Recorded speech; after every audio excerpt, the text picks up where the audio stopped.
is a great pastime, but sometimes the weather doesn't always cooperate, so you have to revert to plan B. For some, that might be watching movies, sitting at a computer, or taking part in the age-old tradition of board games.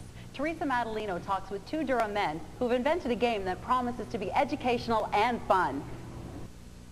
Oshawa resident Greg Sauvé invented what appears to be a simple board game, but Tactico has captured the attention of kids, school officials, and scientists.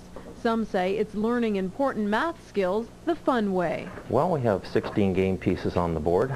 We put all the 16 game pieces on the board, and we take a turn rolling the dice to see who goes first. The one with the highest dice goes first and chooses one of the 3 rows in which to pick the pieces out of.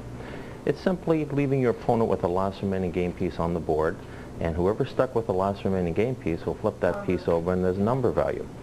The number value is added negatively or against you per turn, and the first one to 30 over loses. It's as simple as that.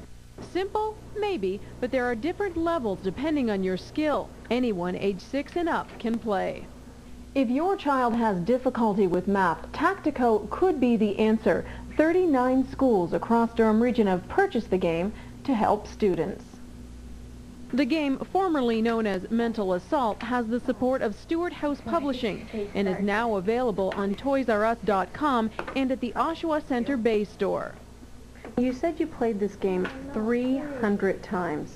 Why do you like it so much? Oh, because that it's challenging to try to not get to 30, and you're trying to get your opponent to get to 30 before you do. All you'd probably have to do is try it, and you'd probably like it. But what's great about it is it isn't hard to set up. It's fun to play, and if you, like Virginia said, if you have any kids, it helps with math and stuff. Yes, but more schools are coming in. We're into 39 schools now. Sauvé actually came up with the concept as a young boy. He then joined forces with co-worker and Whitby resident Richard Bertel to turn his concepts into a marketable game. One day when Greg came to work, he brought in a piece of paper with a pattern drawn on it, and we started putting some washers on it. And I'm looking at him, I'm thinking, you know, what is this? So the next thing you know, he says, well, it's something I used to play with years ago. And he says, next thing you know, once he puts these little washers on all these little circles on the piece of paper, he says, well, why don't we play? So he told me the concept, and we started to play, and then ever since then, I was hooked. I was brought on basically as an investor, and also from an administrative and from a legal aspect.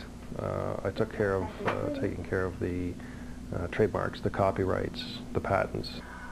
Bertel and Sauvé say they don't worry about the computer competing with their product. They believe more and more people are turning back to a traditional lifestyle that includes sitting at a table with the family playing games.